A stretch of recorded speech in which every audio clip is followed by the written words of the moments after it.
गसाइगाव गागसापारा गामिनिफ्राय फुलकुमारि थांग्रा दोंसेल' लामाया बायनानै गोजावखारहां जानानै दं। जाम्फैनि दैया लामा सिंजों दै लामा जानानै दैसायाव लोगो लाहैनानै लामाखौ गोदोहोदों।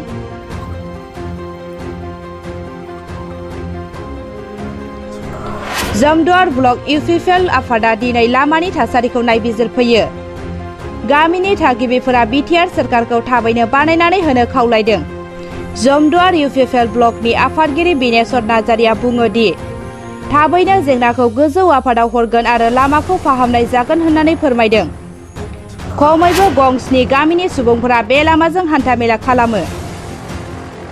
गागसापारा गामिनिफ्राय फकिहागा, हल्दिबारि, फुलकुमारि, जवातबिल बायदि बायदि गामिया बे लामाजोंनो हान्थियो।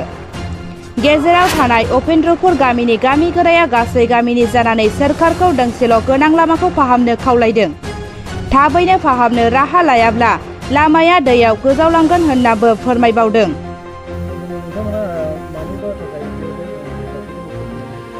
जोङो जमदुवार ब्लक इउपिपिएल आफादगिरि नेहाथारि इउथनि आफादगिरि ओमफ्राय जोंनि फेरेंगुटिनि भाइस प्रेसिडेन्ट ओमफ्राय खारिय मुर्मु जों दिनै बाहाय फैदों। माने बे उपेन्द्रपुर गामिनि लामाया दै सिंजोंहाय खुरखालांनायखौ जों खोनानानै जों बेखौ नायनो फैदों। ओमफ्राय जाहाथे बियो जोङो सरकारनाहाय जोङो एमएलए बा इएम जिखुनु माबा मोनसे थाब जाहाथे नैबेयो बे दै सिंहाय सेरमायलांनाय खुरखालांनाया थाब बेखौ बानायनो थाखाय बेबस्था जायो बेखौहाय जों नाजागोन। दा बियो जुदि खुरखाथायोब्ला बायफ्लं थायोब्ला ओरैहायनो जान-बाहन 6-7थासो गामिया बिराद उसुबिदा जागोन। जेरैबायदि बरगफा, फुलकुमारि, हल्दिबारि ओमफ्राय फकिहागा नैबेफोरो माने 6-7थासो गामिया थांलाय फैलाय बिराद उसुबिदा। दा बेखौहाय जोङो खोनानायखाय जोङो थाब नायफैदों आरो बेखौहाय जोङो सरकारनाव जा हायो जों बेनि बुंहरनाय बेबस्थाखौ जों लागोन।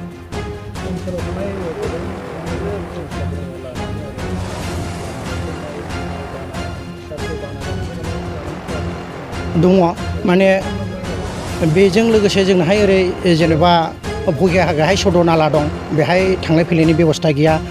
ओरैहाय बै खदाहाय मोनसे खिबा लेथ'मथ्रा दङ। ओमफ्राय बिनि उनावहाय आरो ओरैहाय मोनसे दंबावो। दा बेफोरबो माने थांलाय फैलाय लोमजानाय साजानाय स्कुल थांलाय फैलाय बिराद उसुबिदा। दा बेखौहायबो जोङो फोसाबनाय थाखाय सरकारनिसिम जों जानायगोन आरो बेखौहाय लासै लासैनो जों बेखौ फोसाबनायनि बेबस्थाखौ जों लागोन। হ্যালো, আমার এই যে উपेन्द्रपुर ডং আছে আর উपेन्द्रपुर রাস্তা যেটুই আমার এই রাস্তার তলতে ডঙর পানি সারা বুড়াতে যেতে খাল খন্দেছে ভিতরত কি যে বনাইছে সেইটোই আমি নাজানো, কিন্তু সেই রাস্তার ভাঙার অবস্থা হয়েছে। যেতিয়া সেই রাস্তা যদি ভাঙিলে 6-7টা গাঁও বহুত অসুবিধা হ'ব আর সৰু সৰু ল'ৰা ছোৱালী যেতিয়া স্কুল যে অহা যোৱা কৰে তাৰো বন্ধ হ'ব। তাৰ কাৰণত আমি চৰকাৰৰ ওচৰতে অনুৰোধ কৰি যাতে অতি সোনকালে সেই খালটো বন্ধ কৰি যেতিয়া ৰাস্তাটো নাভাঙে আৰু যেতিয়া ৰাজ্যৰ কাৰণে যেতিয়া ভাল হ'ব, যেতিয়া বেমাৰত হ'ব চৰকাৰৰ পৰা যেতিয়া গাড়ী আনিব সেইটো গাড়ীও না আসা যোৱা নহ'ব, সকলোৰে বন্ধ হ'ব। আৰু যদি সকলোৰে বন্ধ হ'লে আমাৰ ল'ৰা ছোৱালীৰ স্কুল যোৱাটো বিৰাট অসুবিধা হ'ব।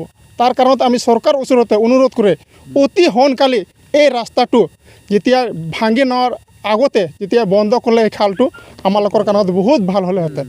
চৰকাৰৰ ওচৰতে এটি অনুৰোধ আৰু দাবী থাকে যেতিয়া অতি সোনকালে আমাৰ ইউপিপিএলৰ যিটো চৰকাৰ আছে যেতিয়া সোনকালে যিটো চাই সেইটো বন্ধ কৰি দিলে আমাৰ সকলোৰ সৰু সৰু ল'ৰা ছোৱালী আৰু গাঁৱৰ যিমান ৰাজ্য আছে 6-7 গাঁৱত যেতিয়া ভাল পালে আৰু সেইটোৱে ভাল কাৰণত যেতিয়া ব্যৱস্থা কৰিলে চৰকাৰৰ ওচৰতে আমি সেইটোৱে দাবী ৰাখিলোঁ। নমস্কাৰ।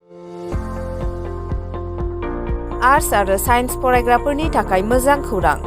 2022-2023 सोलोंथाइ बोसोरनि थाखाय चिरां जिल्लानि थुक्राझार जे.डि. उइलियाम्स हायार सेकेन्डारि स्कुलाव एचएसएलसि आनजाद उथ्रिसारफोरनि हायार सेकेन्डारि सेथि बोसोर थाखोनि थाखाय मुं थिसननाया सोलिगासिनो दं।